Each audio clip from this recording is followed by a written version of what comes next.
दोस्तों, आज हम आपको एक ऐसे मंदिर के बारे में बतला रहे हैं जिसका निर्माण किसने किया और यह कब बनाया गया, इसकी जानकारी आज तक किसी को नहीं हो पाई है। जिस मंदिर को मुगलों ने कई बार लूटा, कई विदेशी ताकतों ने इस मंदिर को जड़ से उखाड़ फेंकने की नाकाम कोशिश की। कई बार इस मंदिर की संपत्ति को लूटा गया। जितने बार इस मंदिर को नष्ट करने के लिए दुष्ट पैदा हुए, उतने ही बार मंदिर के पुनः निर्माण के लिए पुण्य आत्माओं ने जन्म लिया। आज हम आपको भारत के इतिहास के सबसे रहस्यमयी, अद्भुत और आश्चर्यजनक मंदिर के बारे में बताने जा रहे हैं, जिसके इतिहास के बारे में हर भारतवासी को जरूर जानना चाहिए।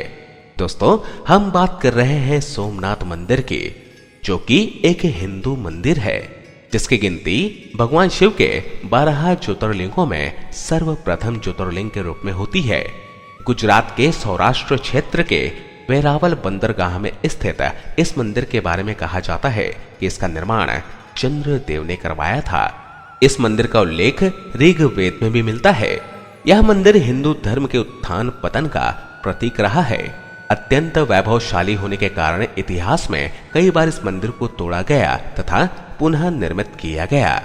वर्तमान भवन का पुनः निर्माण का आरंभ भारत के स्वतंत्रता के पश्चात लौह पुरुष सरदार वल्लभ भाई पटेल ने करवाया और 1 दिसंबर 1995 को भारत के राष्ट्रपति शंकर दयाल शर्मा ने इसे राष्ट्र को समर्पित किया। सोमनाथ मंदिर विश्व प्रसिद्ध धार्मिक पर्यटन स्थल है। मंदिर के प्रांगण में रात 7:30 से लेकर 8:30 बजे तक 1 घंटे का साउंड लाइट शो चलता है, जिसमें सोमनाथ मंदिर का बड़ा ही सुंदर तरीके से सचित्र वर्णन किया जाता है। लोक कथाओं के अनुसार यहीं पर भगवान श्री कृष्ण ने अपना देह त्याग किया था। इस कारण इस क्षेत्र का और भी ज्यादा महत्व बढ़ गया। चलिए अब आपको बतलाते हैं सोमनाथ मंदिर से जुड़े प्राचीन रहस्य के बारे में। प्राचीन हिंदू ग्रंथों के अनुसार सोम अर्थात चंद्र ने प्रजापति राजा दक्ष की 27 कन्याओं के साथ विवाह किया था, लेकिन अपनी सभी पत्नियों में वह रोहिणी नाम की पत्नी को सबसे अधिक प्यार और सम्मान दिया करते थे। अपनी बाकी बेटियों के साथ यह अन्याय होते देख क्रोध में आकर राजा दक्ष ने चंद्रदेव को श्राप देते हुए कहा कि अब से हर रोज तुम्हारा तेज कम होता रहेगा। इस श्राप के फलस्वरूप हर दूसरे दिन चंद्रदेव का तेज घटने लगा। श्राप से विचलित होकर चंद्रदेव ने भगवान शिव की आराधना शुरू कर दी। चंद्रदेव की आराधना से भगवान शिव प्रसन्न हो गए और चंद्रदेव के श्राप का निवारण किया। कहते हैं कि चंद्रदेव का कष्ट दूर होते ही उन्होंने भगवान शिव की स्थापना यहाँ करवाई और तब से यहाँ विराजित भगवान शिव भोले भंडारी का नाम सोमनाथ पड़ गया। एक दूसरे मान्यता के अनुसार भगवान श्री कृष्ण भालुका तीर्थ पर विश्राम कर रहे थे, तब एक शिकारी ने उनके पैर के तलवे में पद चिन्ह को हिरण की आंख समझकर धोखे से तीर मारा था। यहीं पर से भगवान श्री कृष्ण ने अपना देह त्याग किया और यहीं से वह बैकुंठ के लिए प्रस्थान कर गए। इस स्थान पर बड़ा ही सुंदर कृष्ण मंदिर भी बना हुआ है। प्राचीन धर्म ग्रंथों के अनुसार इस मंदिर का निर्माण चंद्रदेव ने किया था, पर बुद्धिजीवी कोई धार्मिक ग्रंथों के आधार पर विश्वास नहीं करते, इसलिए इस मंदिर का मूल निर्माण और तिथि अज्ञात है। प्राय काल में सोमनाथ मंदिर को नष्ट किया गया और फिर से इसका निर्माण किया गया। गुजरात के वेरावल बंदरगाह में स्थित इस मंदिर की महिमा और ख्याति दूर दूर तक फैली हुई थी।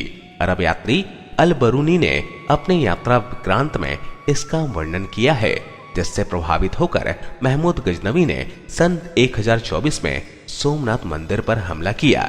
उसने यहाँ से 20 लाख दिनार की लूट की और आदि शिवलिंग को भी खंडित कर दिया था।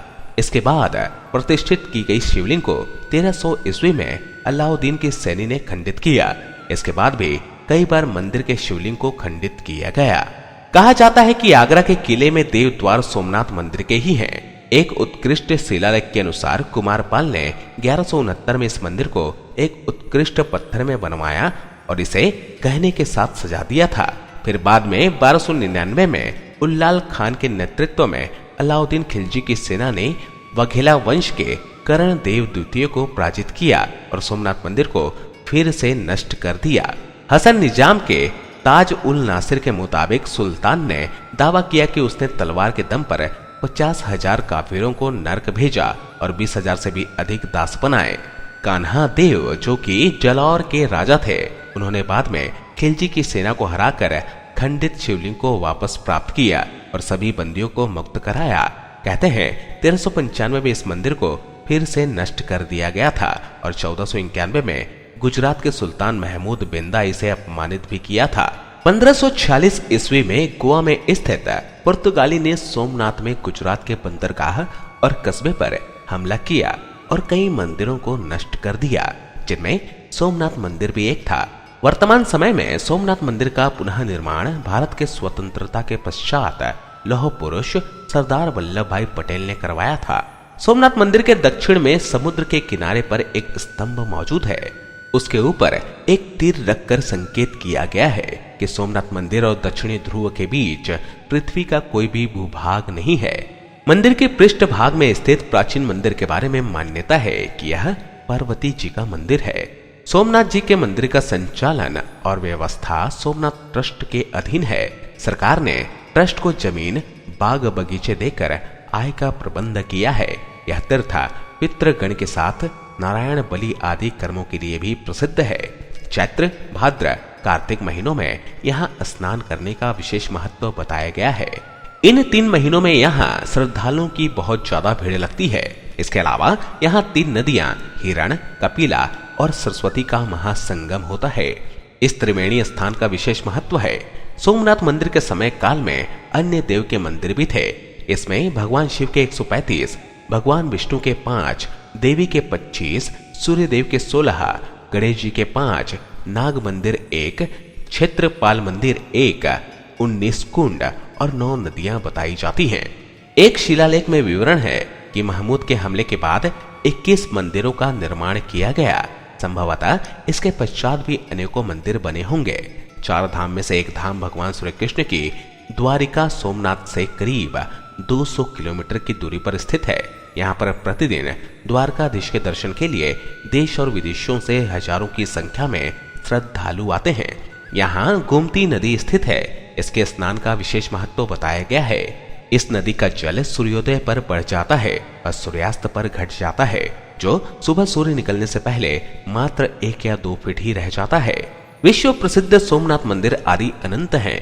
इसका सर्वप्रथम निर्माण काल अज्ञात है।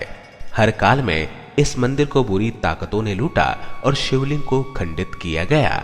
इन सब के बावजूद आज भी अपने भक्तों के लिए सोमनाथ मंदिर में विराजित शिवलिंग और यह मंदिर पूरे भव्यता के साथ इस दुनिया के सामने खड़ा है। यह मंदिर उन सभी बुरी ताकतों के लिए एक मिसाल है और सबसे बड़ा उदाहरण है, जो यह दर्शाता है कि आखिर कितना भी अंधेरा हो, जीत हमेशा उजाले की ही होती है और चाहे कितनी भी बुराई हो, जीत हमेशा सच्चाई की ही होती है। दोस्तों, अपने जीवन काल में इस भव्य सोमनाथ मंदिर का दर्शन आप सभी जरूर कीजिएगा और अगर आपने इस मंदिर के दर्शन किए हैं तो अपने अनुभव हमें कमेंट बॉक्स में जरूर लिखिए। अगर आपको यह हमारा वीडियो पसंद आया हो तो लाइक और शेयर जरूर कीजिएगा ताकि यह जानकारी आगे तक पहुंच सके। इस वीडियो में बस इतना ही। अगली वीडियो में आपसे फिर मिलूंगा। तब तक के लिए स्वस्थ रहें, खुश रहें। धन्यवाद।